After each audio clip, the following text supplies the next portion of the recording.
Hey y'all, it's Carrie with Hanging by Him. I am so nervous, excited, and overwhelmed that you all are here, and I can't be more grateful. We are going to have an awesome time walking through these scriptures from the book of Jonah together. This is a story that I feel like could be my own, and I'll share more of that as we progress through it. But know that you are already being prayed over about even just being here, watching the videos, working through some of the application questions and that sort of thing. So there is something very special and intentional and a message just for you that the Lord has that I can't wait to hear about. And I'm so honored and humbled to be able to be a part of that. Two things before we get started. I wanted to take just a minute to introduce myself and to be able to talk about some housekeeping things that will be with this study, since it's a little different than maybe something that any of us are used to doing. So first of all, I am a wife to Greg. I'm a mom to Noah and to Reagan. Noah is 22 and Reagan is 16. I know, I don't look like I could have kids that age, but they are, and we are just really loving this season of our kids being this age. So I loved it when they were little toddlers, and I love it even still. Every phase has its own peaks and valleys, and so know that if you're an empty nester, or if you are home with little ones thinking, I just am praying I can potty train these people, we are right there with you, and you have a place here and you have a connection here, and I couldn't be more excited. So I just feel like I am a mess a lot of the times. I think that's why I have wrestled and fought a little bit with what God has been calling me to do, because why me? Why me? I don't have a doctorate in anything, and I'm not real sure why, but I know that he does. He doesn't need for me to have a bunch of papers on the wall. He needs me to be able to connect with you all for him. So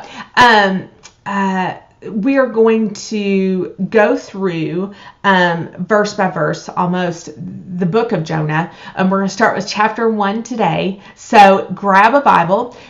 You will find, while I give you the housekeeping, you will find that on Mondays I will share a video like this. And then as the week progresses, I will give you all some further in-depth questions to look at, something to maybe contemplate in your quiet time or on your way to the office, or even just be able to write. I love all the words. So I love to write. I love to journal. I love to do those sorts of things. And so if you feel most comfortable with a pen in your hand, there'll be a PDF available to you each day with some of those questions. So get excited about that, because it's going to be great. Okay, so I'm going to open us up in prayer, and then we will get started. Okay, Lord, thank you so much for everyone that's on the other side of this camera that is yearning to know more about you, more about your word and how it applies to them. Lord, just let my words be yours. Pull up a seat, gather with us, enjoy this time with us together, and we look so forward to learning and growing more in you. In your name we pray, amen. Okay, y'all ready? I'm so excited. Okay, so Jonah 1:1. The word of the Lord came to Jonah, get up, go to the great city of Nineveh and preach against it, because their wickedness has confronted me. However, Jonah got up to flee to Tarshish from the Lord's presence. He went down to Joppa and found a ship going to Tarshish. He paid the fare, went down into it to go with them from the Lord's presence. Now this is just the first 3 verses, and I was like, well, yeah, like this is like rich, good meat going on here. So the Lord came to Jonah and said, get up. Pretty clear. So Jonah had to be feeling at rest. Either he didn't already have this feeling on his heart, or it was 2 o'clock in the morning, which I can speak from experience. Sometimes the Lord speaks to me at 2 o'clock in the morning in ways that I'm not even prepared for. A lot of the study came at 2:30 in the morning. I woke up and like paragraphs about the book of Jonah were just, it was like I was reading a book. It was the wildest thing. And so I got up and just immediately started putting pen to paper. But so get up. Get up is the first thing he says. That'll get your attention. If the Lord tells you to get up, he's got you. Go to the great city of Nineveh and preach against it, because their wickedness has confronted me. Now, Nineveh was a little bit of a hot mess at the time. It was kind of a like what happens in Nineveh stays in Nineveh kind of place. It was a mess. There was a lot of immorality, just all of the things that just would break the Lord's heart were going on, idolatry, the list goes on. And the Lord had had enough. But he had a plan. But he needed Jonah. He needed someone. He needed Jonah to help him execute this plan. So he said, get up and go preach to the Ninevites. Verse 3. However, pivot word. However, Jonah got up to flee to Tarshish from the Lord's presence. Now we can laugh. Because can you flee the Lord's presence? No. Jonah, I know, believed that too. But when we are scared or we don't feel equipped, hello, me sitting right here in front of this camera, that's exactly, run is the first word that comes to mind. So he went down to Joppa, which was like a port. So a lot of ships came in and out, and he knew that he could get on one. And Tarshish was far. So this was going to take him far away from having to deal with what it was he was called to do. He paid the fare, went down into it to go from the Lord's presence to Tarshish. I loved the first part of that in the middle. He paid the fare. You all, I have read this over and over and over all my adult life, right? And so I loved when it said he paid the fare. Have you ever paid the fare to go someplace you're not supposed to go? I have. You all, I have paid the fare to go to the wrong place. I've done it. I'm sure you've done it. Jonah did it.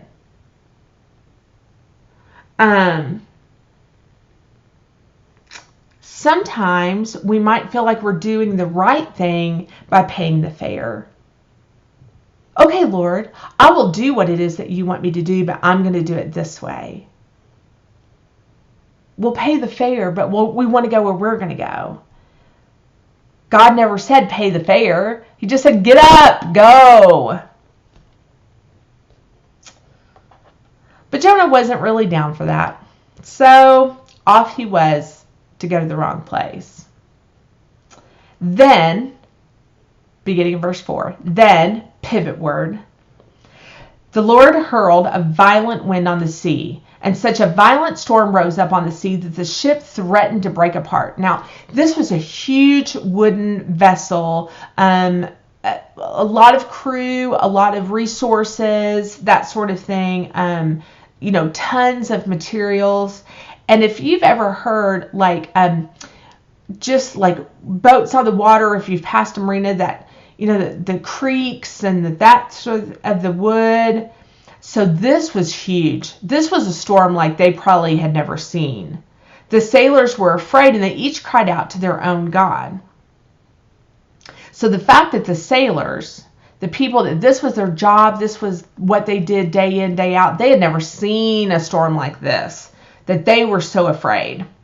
And they began to cry out to their own God. They threw ship's cargo into the sea to lighten the load. Now, so this is their livelihood, you all. And they were like, oh, we'll dump this if it'll help save what it is that we have, which was their lives. Meanwhile, I love this. So, Carrie Peterson. Meanwhile, Jonah had gone down to the lowest part of the vessel, had stretched out and fallen into a deep sleep. Y'all, if all else fails, nap. Jonah, I'm with you. When I feel like I'm either at the breaking point or overwhelmed or whatever, I just curl up and tuck away. And I know that's what Jonah was feeling too. So he'd fallen into a deep sleep. He was getting away from having to go to Nineveh. He was fine. So he was going to take a nap. The captain approached him and said, "What are you doing sound asleep?" Y'all, this captain is cracking me up. "What are you doing sound asleep? Get up." Don't mistake that Jonah had already heard that once. Very recently. Get up. Call on your God. Maybe this God will consider us. So they had all called out to the other gods. None of them had even lessened the storm. And so they were like, well, who else? Oh, that guy is down there. Let's go ask him to call out on his God. Maybe your God will consider us and we won't perish.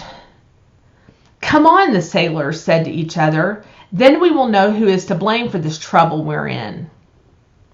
So they cast lots, and the lot singled out Jonah. Well, of course it did. Then they said to him, "Tell us who is to blame for this trouble we're in. What is your business, and where are you from?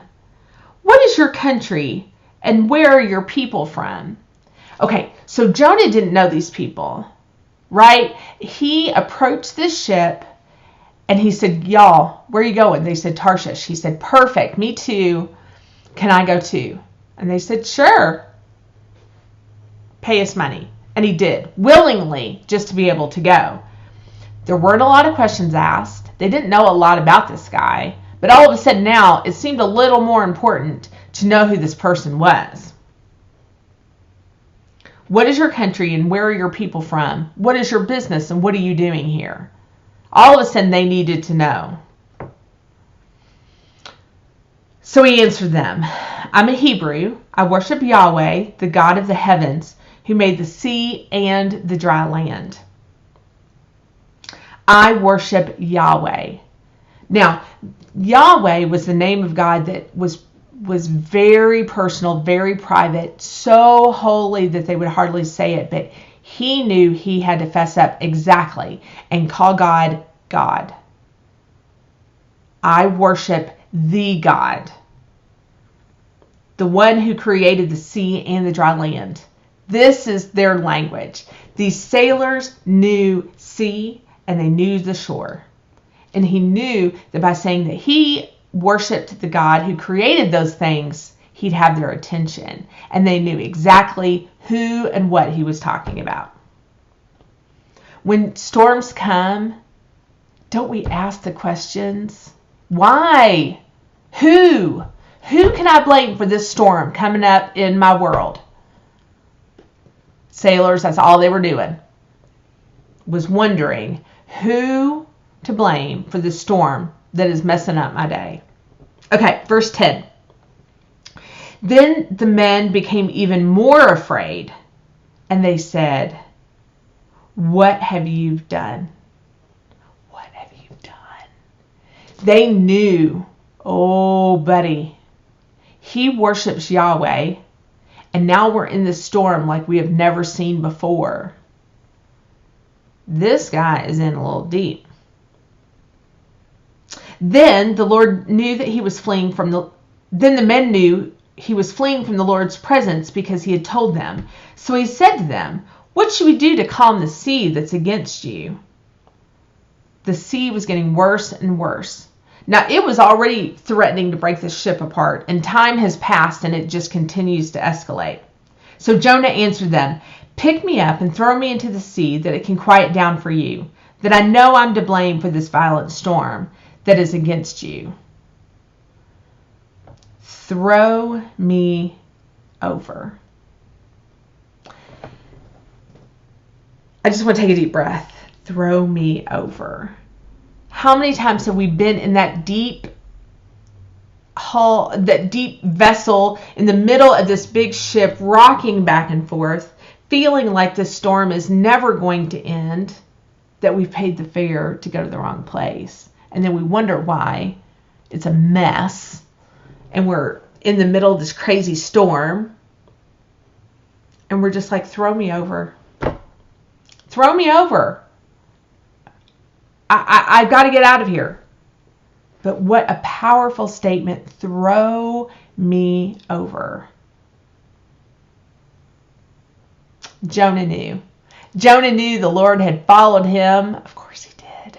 From the shore at Joppa to the middle of the sea. Nevertheless, beginning of verse 13, pivot word, nevertheless, the men rowed hard to get back to dry land. But they could not, because the sea was raging against them more and more. So they called out to the Lord, please, Yahweh, don't let us perish because of this man's life, and don't charge us with innocent blood, for you, Yahweh, have done as you pleased. They didn't want to be responsible for Jonah. They didn't want to be like, Lord, whoa. Like, isn't that just such the human way? Like, Lord, we don't really believe in you, and we're calling out to this other idol or God or tree or whatever. But, yeah, don't blame us for this guy. Classic pointing the finger in another direction. It cracks me up. So they called out, okay, please. They throw him. Okay. Then, pivot word. They picked Jonah up and threw him into the sea, and the sea stopped its raging. On a dime. Jonah knew, okay, it's time to get up. Well, now he had to get up.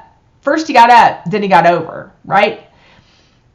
The men feared the Lord even more, and they offered a sacrifice to the Lord and made vows. Then the Lord, let's back up. I want to save that a minute.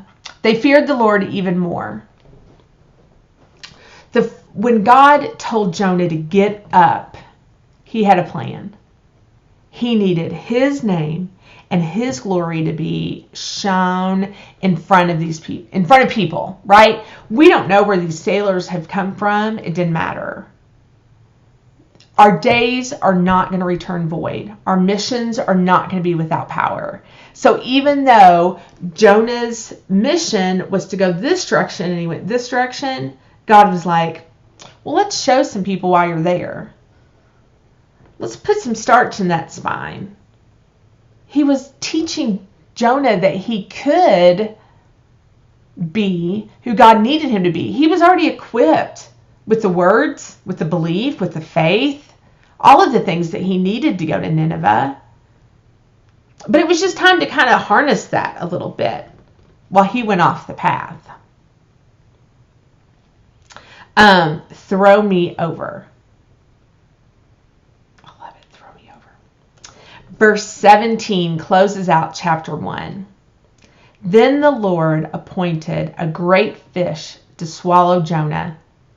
And Jonah was in the fish 3 days and 3 nights.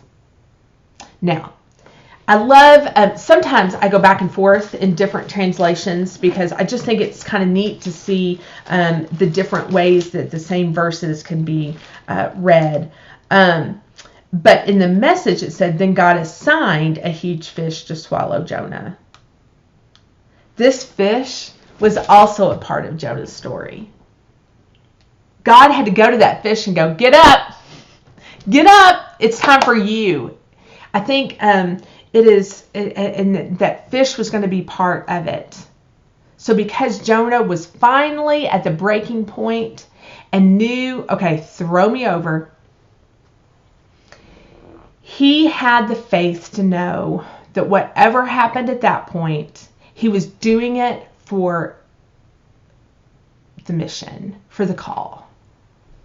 And so sure enough, there's a big fish. Now, can you even imagine? It just makes my head spin. For Jonah to hit that water that was raging, These huge waves throw me over, not really knowing what's going to happen, and then chomp, swallowed right into the belly of that fish. Here's the most important phrase of that. The Lord provided, or the Lord assigned. Of course he did. Of course he did. Because he is going to get his people where he needs them to be when he needs them to be there. No matter what our choices are along the way. We can do it easy the first time, or we can make it really hard for 3 days and 3 nights. But he'll make it happen. So, chapter 1, didn't you all love just reading through that together? I love it. We need to get up. We need to get over. And then we need to get prepared. God has assigned the way out. How we can get to where we need to be. So we are going to look over the next few days about some questions, and I'll be sharing a little bit more. But I've really felt like the past, certainly handful of years, I have been in the belly of that fish. It is warm. It is cozy. I have hung pictures. It is all my space. But it's not where I'm supposed to be. It's kind of gross and it's kind of smelly. But I've made it my normal. Where is your belly? Where do you have a corner of your heart that you know you need to be cleaning out, and that you just curl up in there, and it is smelly and it is gross, but it is safe and it is comfortable? That is what I want you to dig into this week. The other thing I really want you to ponder and think about is, where is your Nineveh? We're going to name our Nineveh. Where is it that God wants us to go? What is that service that he wants us to provide? Or what is that resource that we need to be able to give that we just don't want to? It seems scary. It seems overwhelming. It seems like we aren't capable of that at all. You all, I am not capable of doing this. He is capable of doing it through me. Jonah wasn't capable of going to Nineveh alone. That wasn't the plan. God's going to go with him. So where is your Nineveh? What is the thing that God is calling you to do that you just have, for days, for years, for a lifetime, have dug in your heels and gone, I just don't want to. I get that it's hard. I know that it's tricky. Earlier at the beginning, I talked about how there have just been so many seasons of my life that I feel like I'm called to share or do different things and minister, but it's taken different directions. My earliest memory is when I was 5, and I was in kindergarten, and I have a great picture of, I'll have to dig it out, but it's a great picture of me and my 2 best friends. They were twins. We looked like an Oreo. They were probably, I don't know, they had just beautiful, just ebony hair and very beautiful olive skin. And of course, there's this little pasty redhead with pigtails. And I have this great picture, and we have our little construction paper graduation caps from kindergarten graduation. But I remember them so clearly because on like my little report cards that we had in kindergarten, the teacher wrote that and I remember these girls' parents were getting a divorce. Now, I didn't really know what that was, but we spent a lot of time in the home living area, which cracks me up, because if you know me today, there's nothing I love better than a kitchen table and a 9x13 pan. Let's fix a cup of tea, let's eat a casserole, and just love on each other and talk about it. But we would sit in the home living area, and I would just listen and talk to them. Now, I don't know what I was talking about, but even at that stage, God had a place for me, and he has a place for you. I love that. That is one of my earliest memories, and it is such a treasure to me. And it's so funny that this many years later, I can absolutely go back and see that milestone in my journey and go, that was the beginning. I wish I would have leaned into that a little more. And I know that you probably have the same thing. So that'll be something else we do this week, is really being able to delve in after we name the Nineveh, what it is that we want, how is it that we're going to get there, and how's the Lord going to use us. Next week, we're going to jump into Jonah 2, which he starts off praying, which in that, like just as a little precursor, like isn't that just how we work? We have to wait till we're like at the bottom of the ocean in a whale to go, hey, Lord, you want to help us? He didn't really do that on the ship in the middle of the storm. Hit rock bottom, then reach up. Okay, you all, thank you so much for this time. I hope that you find nuggets that you can seam together. Be looking for the PDFs.